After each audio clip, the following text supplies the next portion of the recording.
Assalamualaikum dan salam muhibah. Anda sedang menyaksikan Dialog Sejahtera dan pada hari ini merupakan Ramadan yang ke-23 dalam episod 10 Ramadan yang terakhir ini. Mudah-mudahan kita dilimpahi oleh keberkatan dan dikurniakan oleh Allah Subhanahu Wa Taala dengan segala pahalanya, dan mudah-mudahan nanti ibadah Ramadan kita pada kali ini akan diterima sebaik-baiknya oleh Allah Subhanahu Wa Taala, mudah-mudahan. Selalu saja kita berbicara tentang Dialog Sejahtera ini dari kacamata pendidikan, dan hari ini kita akan memberikan suatu suluhan yang sedikit berbeza daripada sebelumnya, kerana selalu bila kita bercakap soal institutional, kita akan menyuluh kepada agensi-agensi yang sifatnya awam. Tetapi apakah pula peranan agensi ataupun institusi pendidikan yang bukan bersifat sebagai sebuah sekolah ataupun college ataupun universiti misalnya? Bagaimana ia dapat melengkapkan ekosistem pendidikan itu demi kita mengecapi atau mendekati strata dan status kesejahteraan yang kita inginkan. Dan sudah tentu kita tidak dapat menafikan kepentingan agensi dan institusi sebegini, kerana hakikatnya kesejahteraan itu mestilah berputik dan bermula daripada langkah-langkah awal di dalam pendidikan. Namun kita juga tidak menafikan bahawa pendidikan itu sendiri dalam kerangka dunia hari ini, termasuk juga pendidikan dalam kerangka Islami dengan institusi yang ada berdepan dengan cabaran yang begitu besar di dalam perubahan dan pola unprecedented changes yang begitu tangkas dan cepat sekali berubah, mengolah realiti baru memerlukan penyesuaian dan pendekatan. Pengalaman itulah yang kami akan cuba congkil bersama LibEd Services. Kita akan mengenalinya dengan lebih lanjut dari kacamata pengarah urusannya, Saudara Zulhaimi Osman. Assalamualaikum Zulhaimi, apa khabar? Waalaikumsalam warahmatullahi wabarakatuh. Baik, terima kasihnya Syed. Ya. Saya baru diperingatkan Zulhaimi ni adalah merupakan opponent debat berapa tahun dulu Zulhaimi? Lama tu. 1989 1989. Jangan cerita, nanti orang tahu kita berapa umur kita. Oh okey. Masa tu kita baru umur 2 tahun. Terima kasih Zulhaimi kerana bersama kami pada waktu ini membicarakan tentang bagaimana peranan LibEd dalam mengembalikan elemen-elemen yang sifatnya fitrah bagi kita mendekati kesejahteraan dalam pendidikan. Kita tidak boleh terus berganjak sebelum kita mengenali hubung kait LibEd dengan UIA dan juga apakah yang LibEd lakukan sehingga kan Sejahtera Center Dr. Zainal mengatakan ini kena temu bual pengarah urusan LibEd. Silakan Zulhaimi, kita kenali dulu. Okey, terima kasih. Assalamualaikum warahmatullahi wabarakatuh. Pertamanya saya mengucapkan terima kasihlah kepada Dialog Sejahtera kerana mengundang saya untuk bersama-sama pada hari ini. Sedikit background macam mana saya boleh terlibat dalam Dialog Sejahtera dan daripada segi dengan UIA lah. Rektor UIA sekarang Profesor Tan Sri Zul merupakan mantan pengurusi syarikat kami.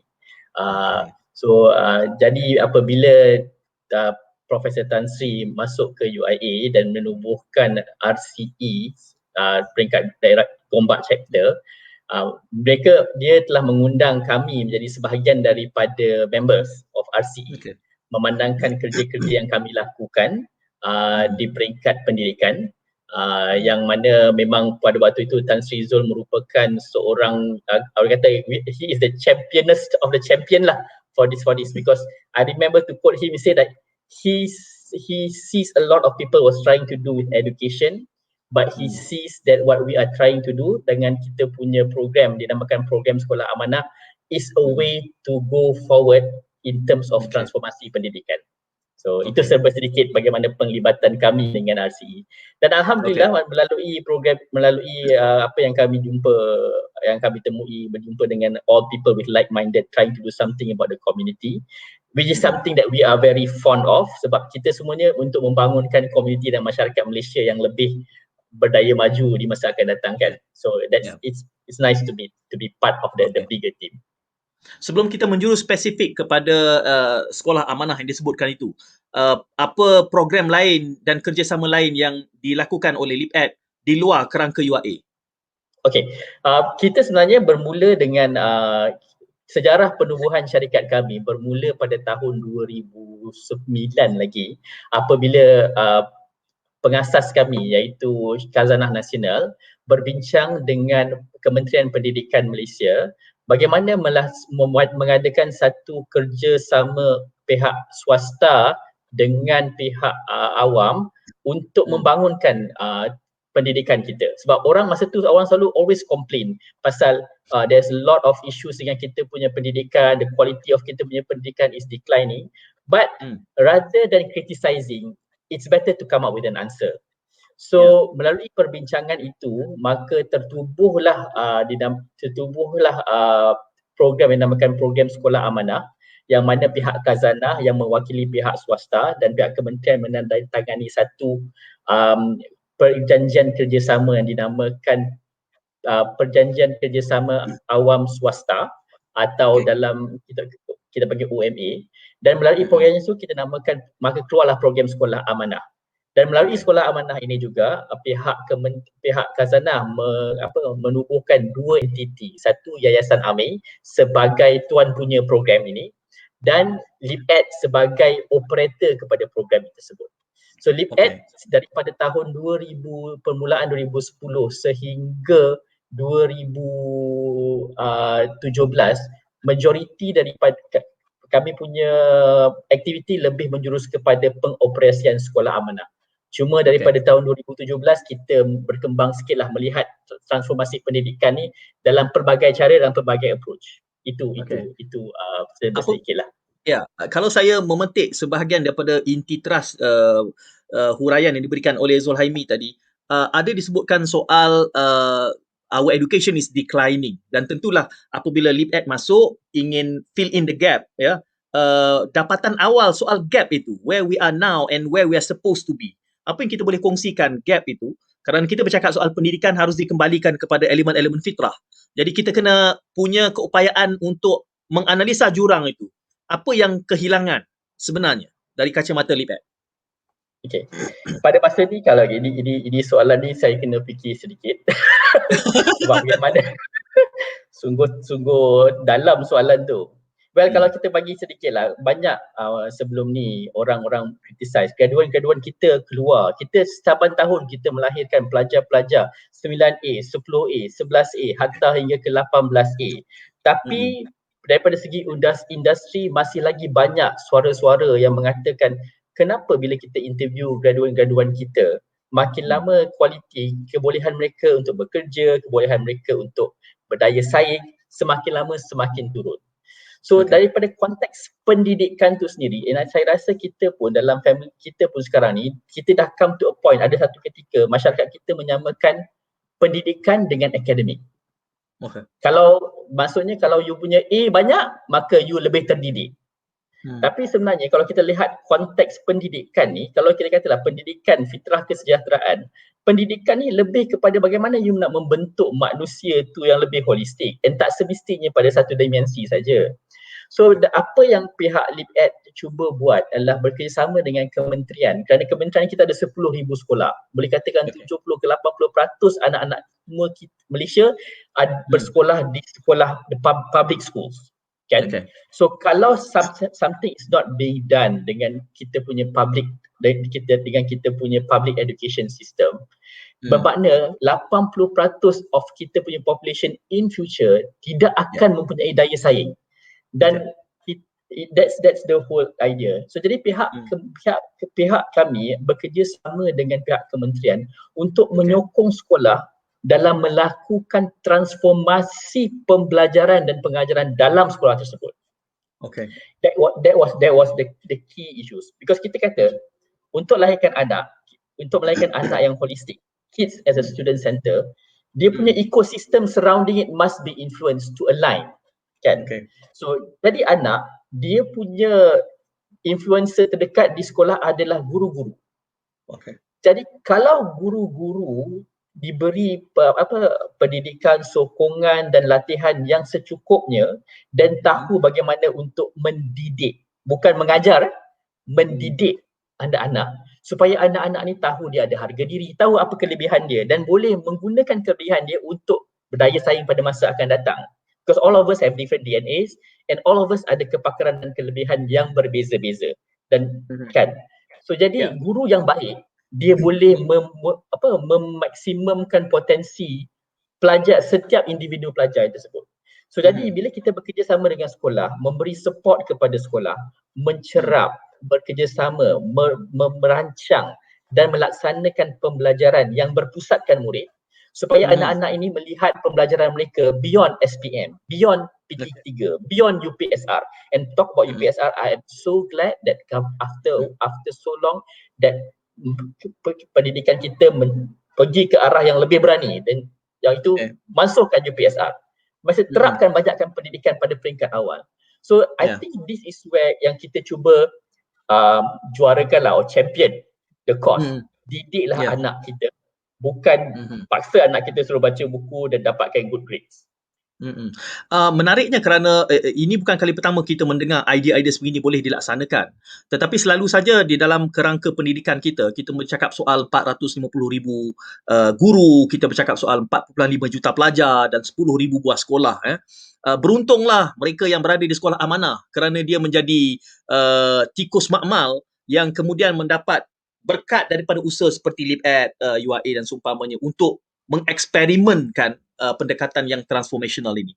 Saya garis bawah istilah transformasi itu kerana di dalam pengalaman dan pengamatan kita, pendekatan dan juga dasar yang dibawakan Kementerian Pendidikan, ini kita belum masuk lagi Zuhaimi, Pendidikan dan Pengajian Tinggi. Dia dua kementerian yang berbeza tu. Dia akan bawa ke situ. Jadi sesi kita petang ni akan sampai waktu buka puasa nampaknya. Saya garis bawah transformasi itu kerana termasuk kementerian hari ini.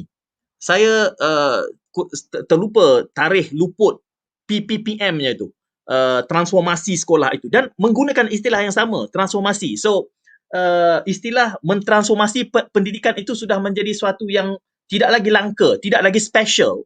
Ia digunakan di dalam agenda-agenda bertukar kepimpinan, sekali air bah sekali pantai berubah, maka menteri baru mengatakan inilah transformasinya sekian tahun. Tetapi dalam tempoh itu pun Zulhaimi mengatakan bahawa masih ada gap, masih ada jurang. Jadi juga menggunakan istilah transformasi. Jadi dan saya rasa kita juga selalu memperdebatkan bagaimana pendidikan ini akhirnya di dalam kerangka industri hari ini bercakap soal menyediakan guna tenaga, melahirkan pekerja. Dan we are missing out dekat elemen yang membina adab, akal, budi, kepribadian itu. So apa yang Zulhaimi cuba lakukan, sementara ianya tall order yang baik yang harus kita rangsang, tetapi kelihatannya untuk kita replicate dalam skala nasional, dalam pengalaman Zulhaimi di LibEd, apa cabarannya untuk kita membesar, menasionalisasikan, sudah, Zulhaimi kena masuk politik lah lepas ini, agenda yang mungkin dalam elemen makmal nak dibesarkan di peringkat nasional. Kerana ada gap, bukan hanya soal apa yang cuba dilakukan oleh Zulhaimi, tetapi juga dengan apa yang sudah diagendakan di peringkat nasional. Komen Zulhaimi. Sebelum tu kita bila Cik Syed cerita pasal menggariskan transformasi tu, you are very right. Apa maksud transformasi ini? Bila kita cerita pasal transformasi, kita kena tahu apa kita punya baseline. Apa kita punya garis dasar. Where do we start? And where we are moving to. A lot of people kata, transformasi, saya dah transform kepada apa, kan? So to be fair, kepada kementerian, bila mereka mengeluarkan PPPM itu ataupun Malaysian Education Blueprint lah, MEB, tahun 2013-2025,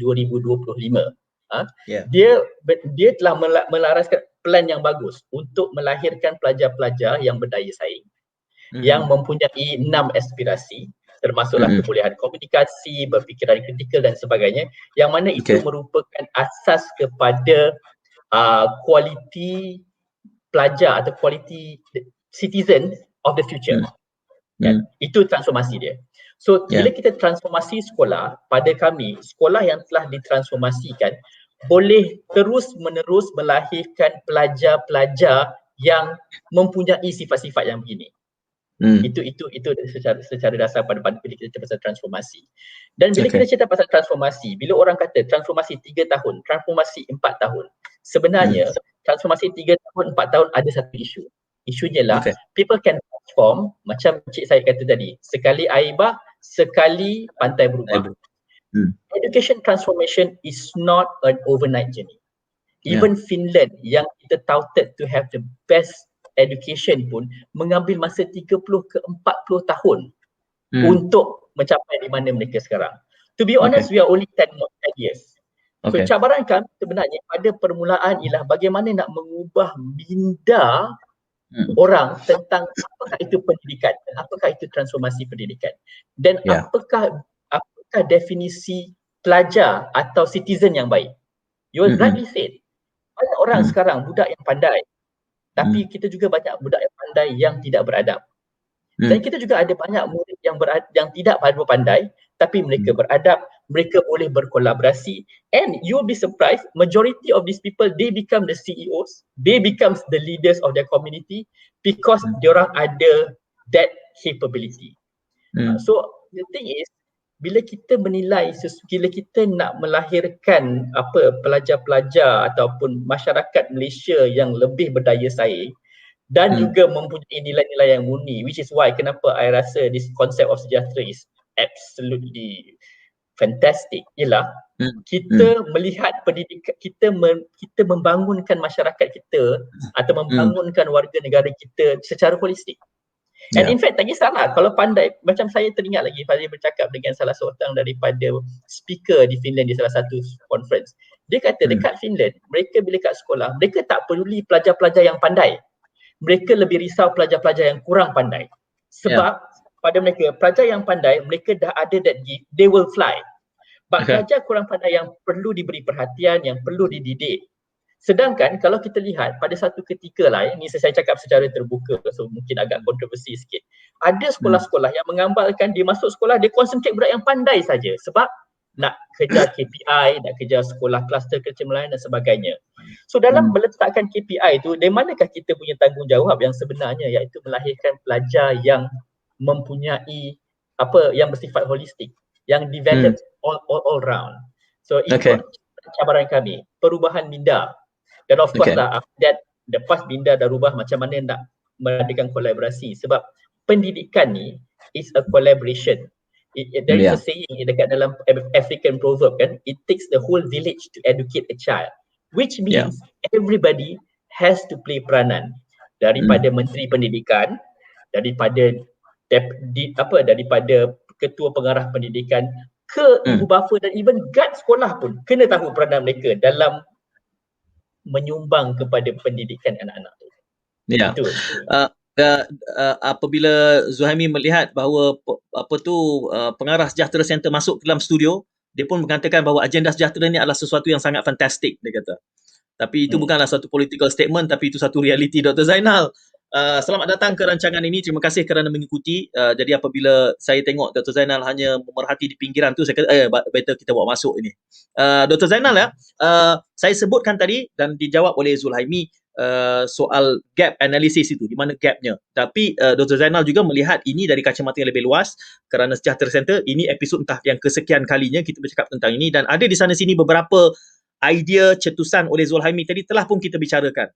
Tetapi dalam pengalaman LeapEd ini, saya gambarkan cabarannya juga adalah kerana kita bercakap soal dua strata. Satu strata sekolah, sektor sekolah. Satu sektor pendidikan tinggi. UIA adalah pendidikan tinggi.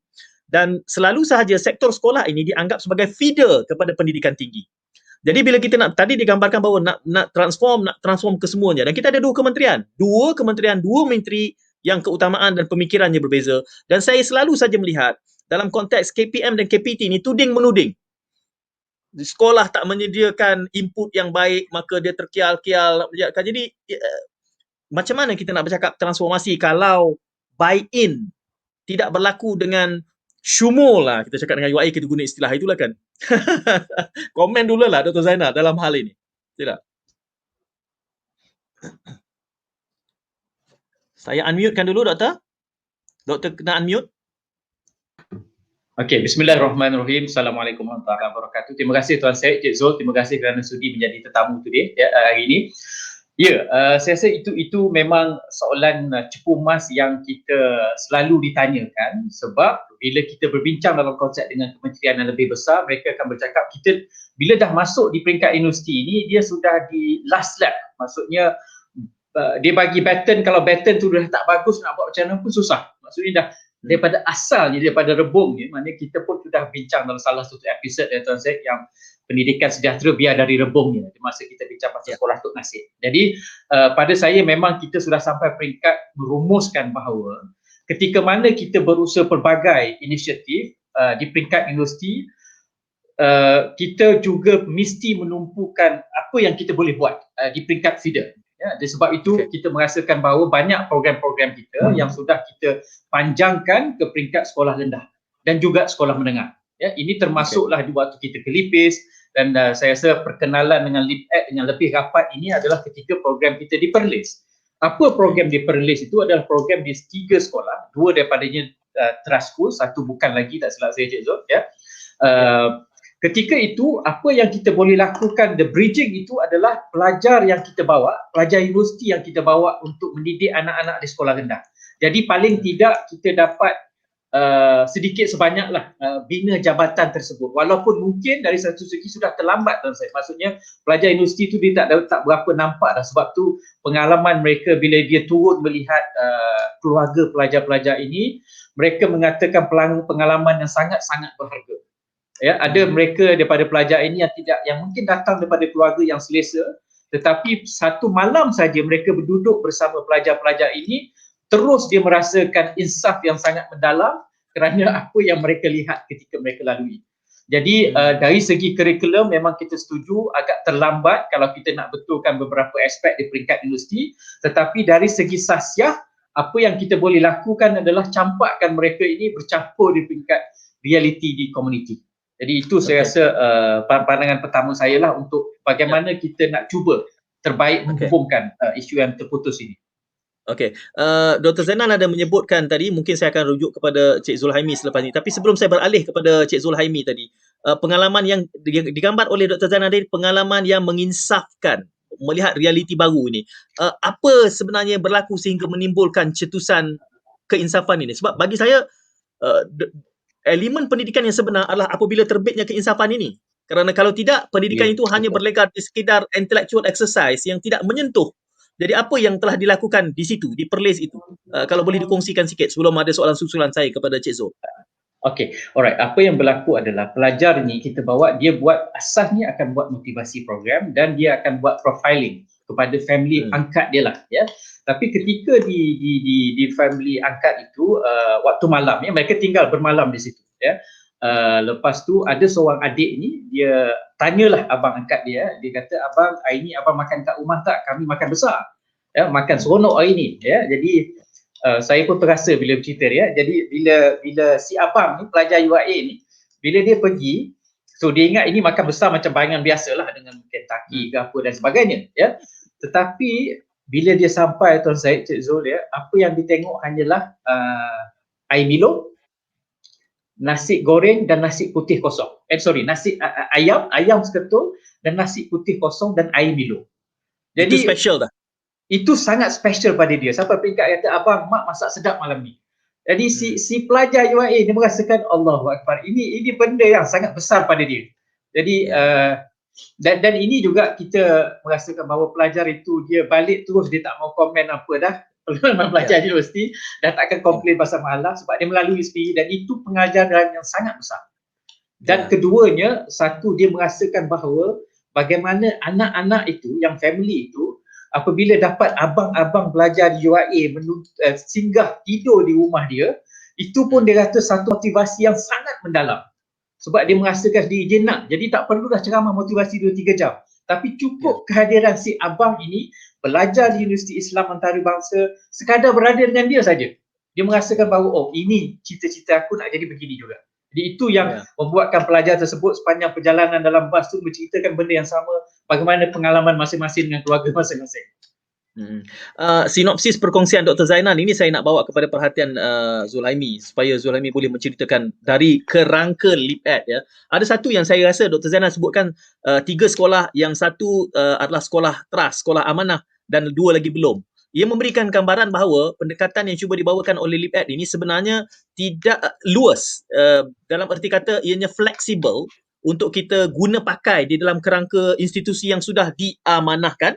Ini bukan amanah parti ni, itu kena difahamkan lah. Sebab ada satu, dan juga boleh pakai di dalam kerangka yang belum diamanahkan, atau maksudnya palatable lah kepada flexibility yang diperlukan itu seperkara. Dan yang juga digambarkan oleh Dr. Zainal tadi adalah saya menghargai apa yang cuba dilakukan khususnya dalam konteks sebuah entiti syarikat korporat seperti LibEd ini kemudian menyantuni keperluan transformasi pendidikan. Saya gambarkan bahawa transformasi itu, okey, kalau dalam istilah MOE, kementerian, dia selalu menyebut soal kemenjadian murid. Itu istilah. Saya tak terjumpa bahasa Inggerisnya, tapi saya suka istilah itu, kemenjadian murid itu. Kerana bagi saya, kemenjadian murid itu bukanlah semata-mata dalam konteks kapasiti berfikir. Kalau tidak, dia akan jadi rote learning. What he remembers, dia tumpahkan balik dan dia dapat A dalam examination. Apabila ada elemen emotif, dia menyentuh emosi, maka pada hemat saya itulah pendidikan. Kerana ia makna itu adalah sesuatu yang dirasai, bukan sesuatu yang diingat. Dua, soalan pertama tadi, bagaimana menyantuni institusi yang sudah amanah dan dengan yang belum diamanahkan. Dan yang keduanya, bagaimana elemen experiential learning itu dalam melakukan transformasi ini berbeza daripada kefahaman ramai ibu bapa soal A, soal IQ, sedangkan kita ada banyak kecerdasan-kecerdasan lain. Nak minta doktor itu doa tu, Cik Zul Haimi ceritakan, perkongsikan. Sila. Okay, terima kasih. So kalau saya recap balik semula soalan yang pertama tadi, bagaimana ada flexibility kan untuk meluaskan ataupun meluaskan apa yang kita amalkan. Dalam konteks sekolah amanah, salah satu daripada elemen yang kita tekankanlah ialah if you have been good, you should share with other schools. So in fact dalam sekolah amanah ni, kalau saya boleh sentuh sedikit lah a bit micro dia punya, salah satu elemen yang kita lekat ialah sekolah ini mempunyai descriptor attributes atau sifat yang mereka perlu capai. And salah satu sifat ialah mereka kena create network, sharing network yang I think kalau dalam istilah yang agak terkenal sekarang ialah professional learning community atau PLC. Macam mana secara kita share. So sekolah amanah yang telah yang telah mature, bila dia dah habis go through dia punya proses intervensi dia perlulah amalkan that sharing. Tapi yang menariknya, kita expect dia to do that after 3 years. Tapi in this case sebenarnya dia dah bermula even daripada permulaan lagi. So menyentuh konteks yang tentang cabaran, menyentuh konteks yang berkenai cabaran yang di sekolah bila kita cerita pasal konteks melahirkan murid-murid yang lebih berdaya saing ni kan. So kita tahu sekolah amanah ni dengan LibEd kita hanya beberapa sekolah saja. Tapi pada kami juga, kami menekankan transformasi yang sustainable. Sustainability doesn't come by creating exclusivity. That means bila you sekolah amanah, I'm a sekolah amanah, so saya tak campur dengan semua orang lah. Saya kira macam dalam filem dia kata, sorry lah. Tak juga macam tu. Sebab kita perlukan ada that community. And that's why di sekolah amanah kita galakkan sharing. Kita galakkan perkongsian amalan. In fact, kadang-kadang kita juga menjemput kalau misalnya perlu mengikut keperluan sekolah tu sendiri. Kiranya elemen-elemen daripada luar yang boleh membantu transformasi sekolah tersebut. Dalam kes yang macam Profesor Madya, Dr. Zainal Sanusi, penuh nama saya cakap ni. Bila ada pelajar-pelajar ni masuk kan, so dia juga memberi sumber inspirasi kepada budak-budak di Perlis ni. Saya nak buat cerita sedih sikit boleh tak kalau saya share lah, sebab kita kena cakap, bila kita cakap intellectual discourse, it's good that we actually go down to that level. Apabila kami masa mula-mula masuk di sekolah amanah di Perlis, memang kita punya amalan kita akan buat baseline sebab kita nak tahu bila kita transform kepada mana, right? So bila kita buat baseline ni atau kaji dasar ni, mana dia punya titik permulaan ni, salah satu dapatan kami yang sangat saya rasa gembira tapi sedih pada masa yang sama ialah apabila kita melakukan kajian kepada pelajar-pelajar di sekolah tersebut, kebanyakan mereka kata mereka masuk sekolah dan mereka nak sangat belajar. Pada mereka situasi di rumah, because most majority of them come from challenging family background. So they come to school untuk as an escapism, tapi untuk melihat kepada ada kelompok-kelompok guru yang tidaklah mengajar dengan begitu baik. Jadi there is a gap there. Murid-murid masuk untuk mengharapkan engagement, mengharapkan inspirasi, tapi pembelajaran tidak berlaku, pendidikan tidak berlaku. So jadi bila Dr. Zainal cerita yang pasal having all this pelajar universiti pergi, Side effect is like, of course, mungkin itu part of the program untuk melahirkan pelajar UIA yang lebih empatik, yang lebih menyokong, berpijak di dunia nyata. Tapi the side effect ataupun dia ada the spillover effect ialah dia memberi inspirasi kepada kanak-kanak ni yang mana mereka boleh berjaya lebih lagi daripada itu. And the only way right now to come out is pendidikan. Personally pun saya pun bukanlah daripada golongan T20 atau B40, saya pun daripada B40. Tapi saya teringat bapa saya kata dia tak boleh bagi harta tapi dia bagi pendidikan. Sebab pada dia hanyalah melalui pendidikan saja kita boleh keluar daripada kepompong trap kita punya social trap. Ada satu saya harap saya dah jawab soalan. Banyak membantu dan sudah tentu setiap kali jawapan itu membuahkan, membutirkan, menelurkan soalan susulan. Di tiga tu. Membuahkan, menghasilkan, menelurkan. Telur tu yang mahal tu. Kan? Soalan susulannya saya tak pasti. Mungkin kedua-dua sama ada Zulhaimi ataupun Zainal sendiri boleh memberikan pandangan balas ya, kerana saya ingin backtrack sedikit sebelum saya ada soalan-soalan susulan yang berikutnya yang tergambar. Saya perlu membereskan sedikit soal bila kita bercakap tadi transformasi, apabila Zulhaimi menyatakan tentang perlu sharing itu, sharing berarti termasuk pengalaman pelajar itu. Ini bukanlah satu yang lumrah, khususnya dalam konteks pendidikan di negara kita, untuk mendapatkan input daripada pelajar sebagai kandungan, sebahagian daripada kandungan dia dalam pembelajaran, sebahagian daripada pedagogi itu sendiri. Kalau universiti lagi lah, kurikulum tu semuanya datang daripada kluster kayangan. Tak baiklah kan. Jadi lecturernya akan menentukan semuanya. Giving an autonomy bukan hanya kepada sistem sekolah tetapi juga kepada pelajar bukanlah sesuatu yang normal. Itu bukanlah sesuatu yang lumrah di dalam kerangka yang kita cuba bawakan. Dan untuk kita melakukan hari ini menariknya, kalau Dr. Zainal, mungkin saya mula dengan Dr. Zainal dulu, sebab kalau kita ingat Dr. Zainal, kita banyak kali bercakap dengan Tan Sri Profesor Zul Razak dan bercakap bahawa pada hari ini blessing in disguise bila berlakunya pandemik COVID ini adalah tidak ada siapa yang boleh membuat culaan, boleh buat trajectory dan projection bahawa this is what the future is going to be like. Kerana uncertainty-nya sangat menjalar dan besar, justru ini kesempatan. Bila dikatakan sharing itu, sudah ada satu impetus di peringkat antarabangsa, masing-masing mula, ini mungkin kerana pendemokrasian ruang yang dibawakan oleh internet, local wisdom, mengangkat kandungan Malaysiana, kalau dalam kerangka Malaysia ni lah, menjadi input di dalam transformasi pendidikan. Ini tidak pernah dibicarakan. Kerana selalu saja bila kita memahami pendidikan ini, selalu disebut istilahnya, sudah klise lah, kerangka barat, kerangka barat, kerangka barat.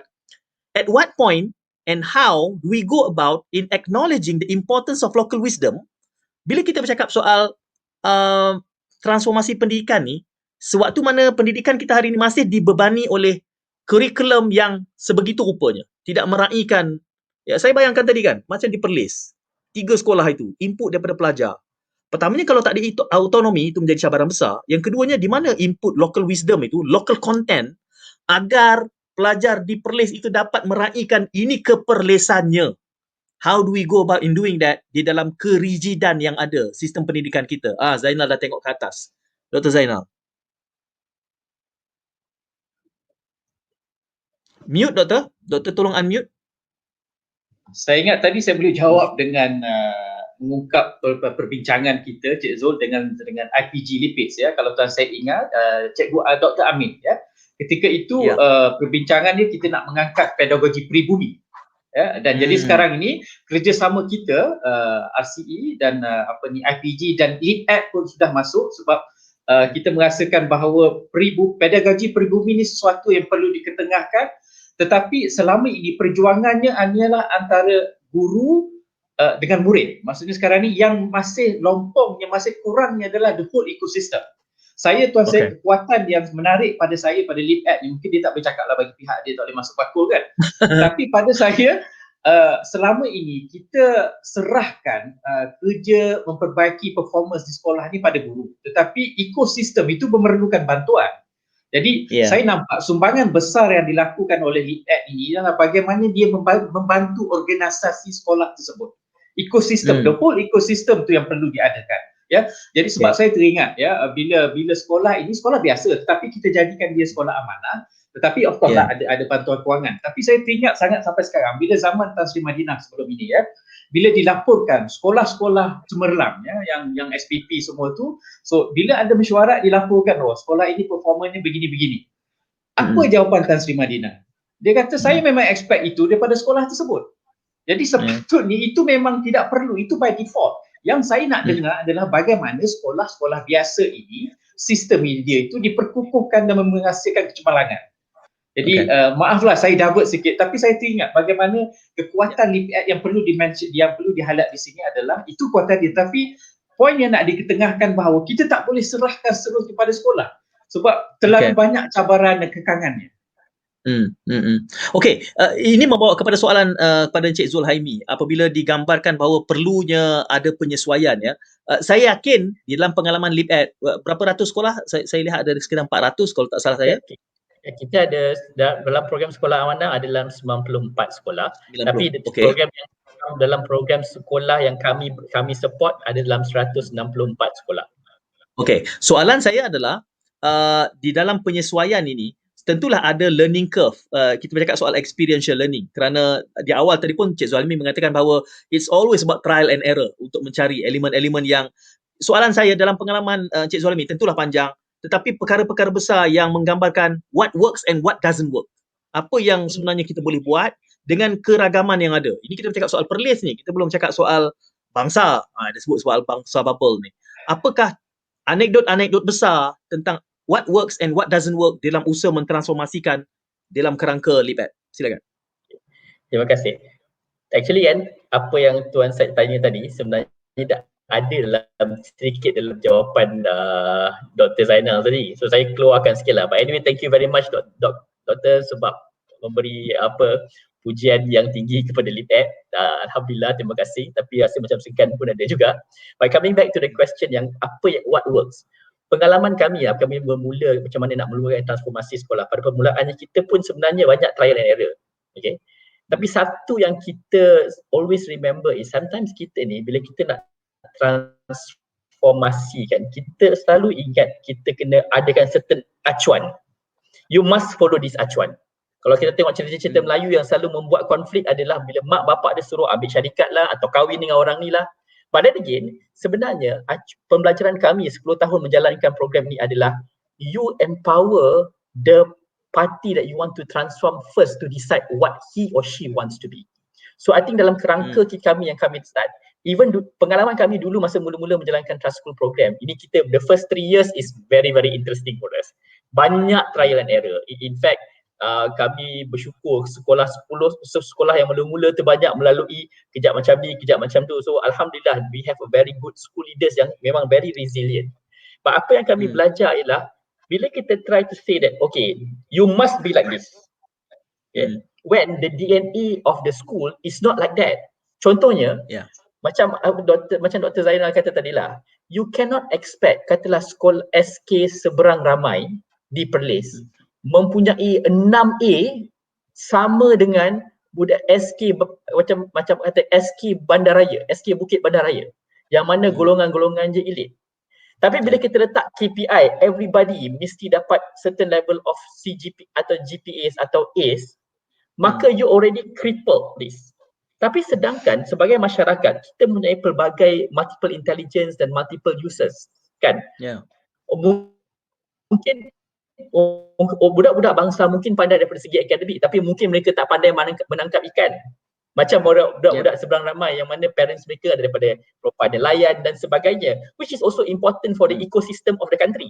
And we need to celebrate that. So, bila kita empower sekolah tu, saying that, okay, what do you want to be? And then of course, kita kena challenge juga. Tak bolehlah kata what do you want to be because mereka tak ada aspirasi kan, tak ada point rujukan. Itu di mana kami, pihak LIPAD ni kita kata like, you can be like this. Berdasarkan kepada data, kita ada a bit more scientific approach on how to do transformation. But kita ada that flexibility to empower people to be you need to aspire to be like this. Kalau you kata you bagus jadi nelayan, you should think about macam mana nak mewujudkan rangkaian nelayan yang sustainable kan, yang boleh untuk cater for future supply, for example. Dan inilah yang kita cuba terapkan bila dalam pengalaman kami. You need to start to be what the best that you think you can be, and that is so powerful sebab dia create ownership, dia create accountability. Same like student, bila kita kata you need to get 9 A's for your SPM as compared to dialog dengan dia, you rasa you boleh dapat berapa A? So kalau mereka kata mungkin 3A kot, kita tanya kenapa 3A? Sebab kita pun kena bagi dia inspirasi, sebenarnya mereka boleh dapat lebih daripada tu. So I think macam kita kata, pendidikan ni you cannot just one size fits all. Even dalam pendekatan kami kepada program, kalau kita dekat sekolah amanah, dia ada satu common theme among the trust school, but kita also celebrate differentiation atau niche for every school. Kelebihan dia. Sebab school must be relevant and contextual kepada masyarakat dia. That's very important. So, itu yang 41 minit kita berbincang ini, semakin banyak soalan sebenarnya. Apakah kita boleh berlaku adil dengan topik ini kalau sekadar menghadkannya kepada 45 minit ke sejam? Apa yang Dr. Zainal dan juga Zulhaimi sebutkan itu banyak soalan susulan. Sebagai contoh, beberapa istilah yang menangkap perhatian saya adalah soal acuan itu. How do we define acuan? Acuan itu tidak boleh dibakukan dalam erti kata inilah acuan pendidikan, kerana realiti negeri berbeza. Realiti sekolah pun berbeza antara di dalam negeri itu sendiri. Dan ini menjadi cabaran kepada sistem yang sifatnya homogeneous. Masuk ke dalam sistem sekolah ni untuk akhirnya keluar menjadi apa? Seolah-olahnya sistem pendidikan kita ni memberikan suatu ekosistem. Sebab saya nak usik Dr. Zainal tadi sebut soal perlu support system. Bagaimana support system itu sifat yang berada di peringkat federal kebangsaan nak menangani kepelbagaian yang ada. Itu tidak boleh, itu tidak lagi relevan kerana kebakuan itu menafikan elemen-elemen keunikan yang cuba dibawakan di dalam transformasi yang cuba diketengahkan oleh LibEd dan juga pastinya UAE. Kalau Dr. Zainal ingat, Doktor pernah memberikan saya, bahkan saya selalu petik contoh ini. Banyak tahun dulu Doktor bagi saya satu laporan. Hasil kajian sewaktu mana Tan Sri Wan Zahid merupakan Ketua Pengarah Pendidikan. Sekolah kecil di Kelantan, saya tak ingat nama sekolahnya, kategori C. Ini pun satu masalah juga, dikategorikan A, B, C-nya. Ini pun kita boleh debatkan nanti. Dan sekolah itu diberikan otonomi di Kelantan. Kalau Doktor ingat, saya masih ingat lagi laporan tu, Dr. Zainal memaksa saya membaca, dan selepas tahun itu, setiap kali saya bercakap, ini yang saya ketengahkan. Apabila guru besar diberikan otonomi, dalam tempoh kurang daripada setahun, sekolah itu naik daripada C menjadi A. Dan antara apa yang dilakukan adalah tidak ada jadual kelas. Tak ada. Yang ada adalah dia tanya student, okey, esok kamu nak belajar apa? Ini benda yang, janggal loh kalau buat seluruh sekolah di Malaysia ni. Kata orang kampung saya, dia kata kucahaya jadinya kan. Kalau student sendiri decide menentukan esok nak belajar apa. Ini satu yang sangat janggal. Tetapi itulah yang disebut oleh Zulhaimi tadi soal ada disebutkan soal leadership, maka elemen local leadership itu penting. Yang keduanya juga soal bertanyakan ownership, membina ownership. Tetapi kita punya rigid, struktur yang rigid yang sifatnya berada di federal, di pusat. Bagaimana kita boleh mentransformasikan di dalam meraihkan kepelbagaian ni, Dr. Zainal, sementara di waktu yang sama support system yang doktor sebutkan perlu itu datangnya dari sentral yang tidak semestinya mewakili nilai-nilai yang diingini oleh sekolah-sekolah disebutkan tadi, Sekolah Bukit Bandaraya dan seumpamanya. Kerana seolah-olahnya macam kita mengatakan, okey, ini kurikulumnya, ini kaedahnya, ini pedagoginya, gunakan kerana akhirnya pelajar-pelajar di Perlis itu kita perlukan bakatnya untuk bekerja di Kuala Lumpur. That's not the reason why we have education in the first place. Kita nak local leader itu dibangunkan di kampungnya dan menjadi tuan pemimpin di lokaliti itu. Itu janggal dibicarakan dalam pendidikan hari ini, Dr. Zainal. Sekali lagi Dr. Zainal, setiap kali Dr. Zainal bercakap, kena unmute. Sorry. Kalau dulu saya malas jawab soalan ni, terus terang. Jujur saja. Sebab dia akan berputar cerita yang sama. Tetapi apabila dihapuskan peperiksaan. So ini satu harapan baru yang mana kita ada ruang yang sangat besar. Tetapi ini memerlukan kebijakan yang serius, perbincangan yang serius dan keberanian yang serius. Di mana sekarang ini kita diberikan ruang untuk membuat penilaian kita sendiri. Ya. Sebelum ini kita ada penilaian berdasarkan sekolah, tetapi sebahagian saja. Ada sebahagian lagi yang masih berdasarkan peperiksaan. Tapi sekarang ni bila dihapuskan itu, saya rasa ini titik mula yang jangan sekali-kali dilepaskan, tetapi apa yang perlu berlaku daripada sekarang adalah bersediakah kementerian dan juga guru-guru di sekolah tersebut menyediakan apa yang dia nak sebenarnya sekarang ni. Sebab sekarang ni saya rasa bila kita tak ada akses lagi, kita tidak ada ruang yang luas untuk melihat sebenarnya bila peperiksaan kemasukan itu apa isi dia untuk masuk sekolah menengah. Sekarang itu penentu dia, itu mahu tak mahu memang itu akan menjadi perbincangan atau titik ukur sejauh mana pencapaian. Tapi kita tak ada akses apa isi dia. Maka sekarang saya rasa Tuan Syed, ini adalah masa terbaik untuk kita sediakan kerangka yang kita nak. Jadi saya rasa mungkin ini perbincangan yang perlu disegerakan dan sekadar berkongsi menarik sekarang ni, minggu depan kita akan ada perbincangan dengan 10 sekolah yang top school ini, yang TKC dan sebagainya, kerana mereka merasakan bahawa pencapaian akademik yang sudah default di sekolah tersebut tidak cukuplah. Dia perlukan pembentukan sasiah dan sebagainya, dan punchline-nya adalah sekarang sekolah ini sudah bersedia untuk meneroka sejauh mana mereka boleh membuat program yang dinamakan sekolah sejahtera. Jadi saya rasa ini sesuatu perkembangan yang menarik yang perlu diisi dengan segera dan perlu very convincing. Sebab kalau tidak nanti tingkap ini akan tertutup perlahan-perlahan, dia akan balik semula kepada kerangka lama. Jadi maksudnya penangguhan ataupun pemansuhan UPSR ni menimbulkan excitement baru kepada Dr. Zainal dan menimbulkan kesudian dia menjawab soalan-soalan yang sudah ditanyakan sejak 25 tahun yang lalu dan mendapat jawapan yang sama. Hari ini jawapan dia berbeza. Adakah excitement yang sama dikongsikan oleh pengarah urusan LibEd? Oh, saya adalah orang yang paling lagi excited. Kalau Dr. Zainal kata, oh, the excitement saya, excitement kali 2. Oh, dulu kalau dulu ada cakap saya ganda 23. Sebabnya saya memang bila pada kami now kita boleh concentrate aspek mendidik anak-anak. Because sebenarnya sekolah rendah is not the time for you to start comparing, oh you dapat berapa A, you dapat berapa A. It's for you to compare like apa yang you buat, macam mana you berkembang, bagaimana kita membantu, bagaimana kita berkolaborasi. Itu yang lebih penting dari peringkat awal pendidikan ni. Sebabnya skill-skill ini perlu bila mereka pergi nanti ke peringkat pendidikan yang lebih tinggi di mana itu dia menimba ilmu. Tapi vehikel dia untuk menimba ilmu yang baik adalah how he collaborates. Bagaimana dia mencari, buat research dia. Ethics dia apabila dia membuat. Supayanya kalau orang yang buat, kalau you macam nak go for achievement, kita tahu banyak pelajar yang meniru, banyak yang buat plagiarism dan sebagainya. Tapi kalau daripada peringkat awal, you dah mendidik ethics of learning, ethics of acquiring knowledge, maka dia kiranya kita membina foundation yang kukuh untuk masyarakat kita melihat pembelajaran di universiti itu.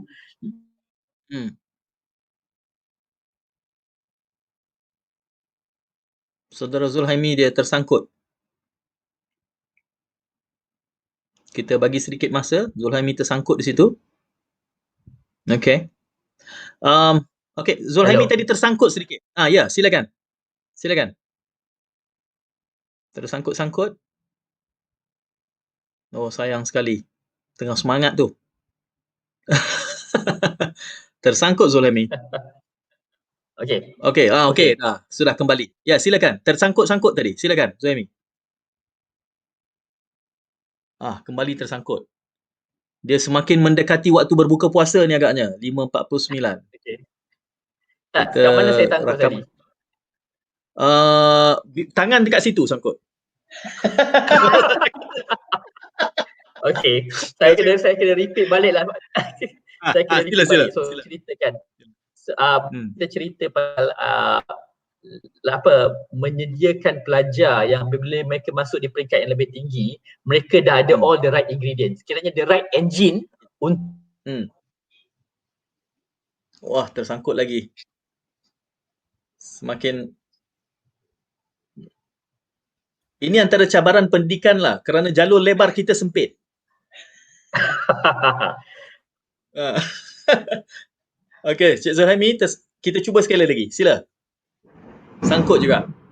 Okey, nampaknya kita betul-betul saya digambarkan tadi suasana di sana hujan. Jadi kerana itu dia okey. So, Dr. Zainal ya. Ya. Kalau Zulhaimi dah bergerak ke tidak? Masih lagi sangkut. Tidak. Kalau saya terkesan kerana sebelum ini kita banyak mengkritik sistem pendidikan yang ada, apa yang perlu dilakukan di peringkat sekolah, di peringkat pengajian tinggi dan enlightenment ya, pencerahan yang dikecapi oleh Dr. Zainal hari ini berakibatkan pemansuhan UPSR itu saya cenderung untuk setujulah, betul lah. Sebelum ini kita kata perlu buat, tetapi openingnya tak ada. Tetapi hari ini dengan pemansuhan UPSR ni, this is the opening. Kerana kita tak perlu lagi pegang kepada suatu acuan federal yang mesti begini, kerana kita sudah boleh mengasuh dengan flexibility yang ada, sebab it's no longer about achieving A's to enroll into sekolah menengah, kerana untuk masuk sekolah SBP segala macam tu dia ada PKSK, dia ada peperiksaan khasnya yang tersendiri. Dan saya dapat gambaran hanya 1% saja ibu bapa yang berminat pun nak masuk ke sekolah asrama penuh ni. 99% adalah sekolah teruslah daripada sekolah rendah ke sekolah menengah. Jadi ini adalah hakikatnya suatu kesempatan. Dr. Zulhaimi sudah kembali. Soalan saya kepada Dr. Zainal adalah saya terkesan apabila Dr. Zainal sebutkan tadi bahawa dengan pemansuhan ini dia excited dan disambut oleh Zulhaimi kerana dia sebut ini kesempatan. Saya tahu dengan Dr. Zainal ni saya sudah mengkritik tentang sistem pendidikan kita ni bertahun dah Zainal, sejak kita kat mana? Kat UK lagi, kat Jepun lagi kita bercakap tentang ini. Dan pemansuhan UPSR ni adalah suatu kesempatan. Itu soalan saya kepada Dr. Zainal, untuk kita relook dan tanpa terikat dengan suatu acuan persekutuan yang rigid itu. Kerana benar-benar kali ini kita boleh melihat apa yang diperlukan oleh Banggol Berangan, apa yang diperlukan di Greek, apa yang diperlukan di Rembau misalnya, dengan lokaliti masing-masing. Dr. Zainal nak minta ulas sikit itu. Kesempatan ini saya rasa Dialog Sejahtera, dan Dr. Zainal pun sebut kata SBP sudah mula ingin lihat pendidikan sejahtera. Dengan pemansuhan ini adalah satu opening yang saya realise dan saya setuju dengan Dr. Zainal. Bukan lagi cakap-cakap soal perlu, tapi this is the time. So dia waktu yang sama. Kalau saya ke belakang sikit, tuan saya, kita bayangkan ketika COVID datang, ketika itu orang dah bercakap reset of higher education, reset of education in general, ya. Kemudian ditekankan dalam konteks universiti pun reset, tetapi tak berlaku juga. Ya, masih lagi kita sekadar memindahkan tempat belajar daripada kelas ke dalam talian. Konten dia masih sama ya. Tetapi apabila inilah aturan Tuhan itu sangat cantik, sudah lengkap dengan segala peraturannya lah ya. Jadi bila dalam waktu yang sama ketika dindong-dindong orang bercerita bagaimana mencari model dan sebagainya, datang keputusan, dan saya rasa Tuan Syed ada interview tentang ini ya, tentang bagaimana keputusan untuk exam ni, menghapuskan exam. Tetapi di saat kita excited ni, kebimbangan saya adalah proses untuk membina pengisian itu tidak berlaku secara terus dan transparan. Kenapa saya kata demikian? Tiba-tiba kita tahu putusan exam terus tak ada. Di mana proses perbincangan, tak tahulah, mungkin pasti memang ada di peringkat kementerian. Tetapi zaman ini bukan lagi zaman yang di kementerian saja memutuskan bagaimana. Sebab saya rasa selalu dalam banyak keadaan pakar-pakar itu berada di luar kementerian, dan pengalaman sebenarnya adalah cikgu-cikgu yang di luar kementerian. Jadi bagaimana nak memastikan input itu yang diberikan itu menjadi dasar, menjadi kerangka dengan secara teratur dan secara dengan perbincangan yang sangat mendalam. Sebab pengalaman saya di kementerian misalnya membayangkan bahawa mereka yang membentuk dasar itu kadang-kadang kali terakhir mereka mengajar mungkin 5-10 tahun sebelum itu. Jadi mereka tidak ada sentuhan terakhir dan sentuhan yang masih panas tentang bagaimana realiti dan dinamik sebenar di peringkat sekolah. Jadi itu yang saya rasa perlu diketengahkan. Satu concern yang a valid concern yang kalau ada kesempatan yang ini saya sendiri akan mengangkatnya di beberapa forum yang saya terlibat sama. Akhirnya Zulhaimi, mungkin dengan perbincangan kita yang panjang ni dan tu tersangkut-sangkut tadi, nanti Zulhaimi tanya dengan saya, sangkut kat mana tadi? Kat situlah. Yang tersangkut tadi tu sangkut kat situ semula lah. Untuk kita merumuskan ini. Kalau boleh saya tanyakan kepada Zulhaimi, dengan pengalaman yang ada itu, bekerjasama rapat dengan Sejahtera Center dan juga eksperimen di bawah Sekolah Amanah ini, di mana fokus utamanya kalau kita jujur ingin mentransformasikan pendidikan? Kerana ada beberapa elemen disebutkan oleh Zulhaimi. Ada banyak dan saya tahu pendidikan ini juga banyak, terlalu besar, terlalu banyak stakeholdernya, terlalu banyak juga orang yang sebenarnya mengambil kesempatan dengan kebesarannya itu mengganggu hala tuju dan fokusnya. Zulhaimi dah tersenyum di situ. Kita faham sangat tekanan itu. Tetapi kalau kita ingin memfokus satu dua, di mana kuncinya? Guru kah? Leadershipnya kah? Modelnya kah? Acuannya kah? Di mana kita harus melihat? Pada saya lah ini pada pandangan peribadi saya, I think kita kena ingat at the end of the day sebenarnya bila kita berada di satu-satu tempat tu, apakah impact yang kita kena buat. I think sudah tiba masa kita sedar kesedaran daripada peringkat bukan saja guru, bukan saja di sekolah, even kepada support system juga, that whatever we do, adakah ia memberi benefit kepada anak-anak kita.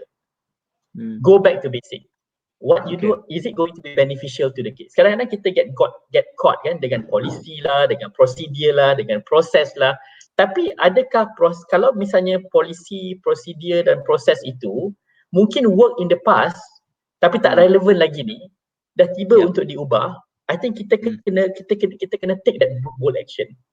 Lagi satu yang saya dah cakap, ini I am going to be a bit controversial lah I cakap.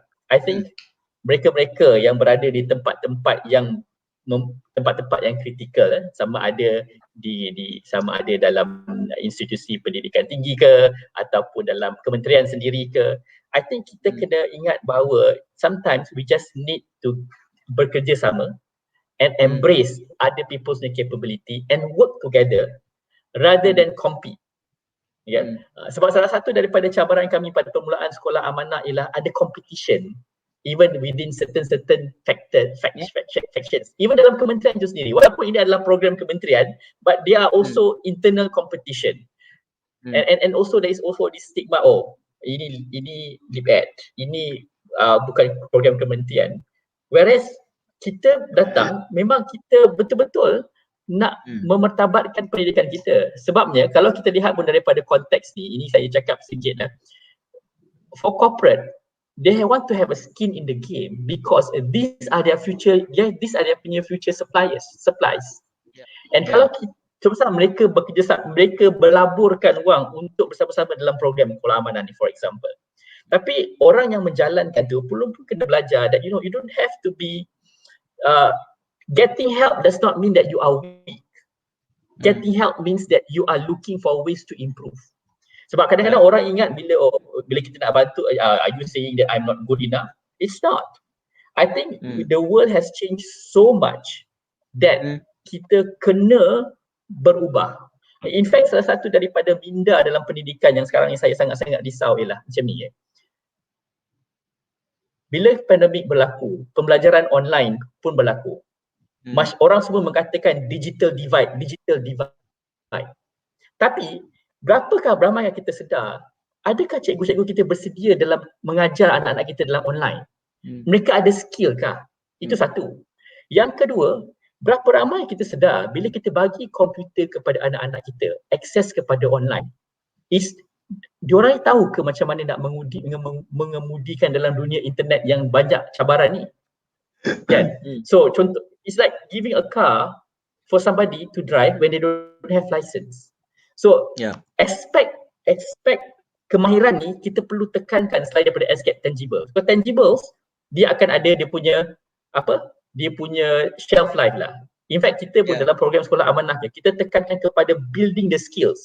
Sebab cikgu ni dia macam kita tak boleh kata macam wine lah, kita macam tapai lah. Lagi lama lagi sedap. Kan? So the longer they are in the system, the better the produce of the kids. In fact itu kita punya tenets of why we choose sekolah sebagai permulaan untuk mentransformasikan pendidikan sebagai melahirkan student outcome atau kemenjadian murid di masa akan datang. InsyaAllah. Saya pernah berada di dalam struktur kementerian untuk beberapa ketika dan mendengar ulasan Zulhaimi itu, saya boleh menjawab beginilah. I feel you bro, been there, done that. Saya nak ucapkan terima kasih kepada kedua-dua panel. Kita perlu memperpanjangkan lagi ini Dr. Zainal, mungkin mewacanakannya juga, kerana saya betul-betul rasa kepentingannya bila Dr. Zainal mengatakan ini kesempatannya dengan pemansuhan UPSR. Mendengar ulasan tuan-tuan berdua ni, saya kata ya betul. Kerana kita sebenarnya bercakap benda-benda yang kita sudah bincangkan berkali-kali. Cuma sudut pandangnya berbeza dan hari ini kita bawakan sudut pandang Deep Ed.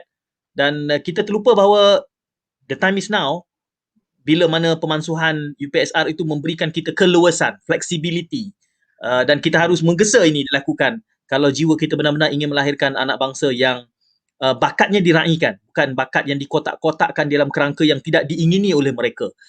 Saya kira itu matlamat pendidikan, agar kita melahirkan pemimpin dan bukan pemimpin yang hanya akan berada di kerusi politik sebagai Perdana Menteri dan anggota kabinet, tetapi pemimpin di lokaliti yang boleh membawa nilai yang lebih harmoni dan sejahtera yang diingini. Seperti mana Zulhaimi, kita tengok Prof Madya doktor kita ni, satu Malaysia dah dia pergi ke sana kemari. Saya follow je rapat-rapat dia punya Facebook tu untuk mendapat laporan dia dari semasa ke semasa. Itulah realitinya. Jadi saya nak ucap terima kasih. Oh, dia belum add. Dia belum add saya kalau kat Facebook dia lagi. Mana belum cukup sejahtera lah. Medsos Dr. Zainal belum cukup sejahtera. Oh ya ke? Saya ingat dah lama kita berkawan.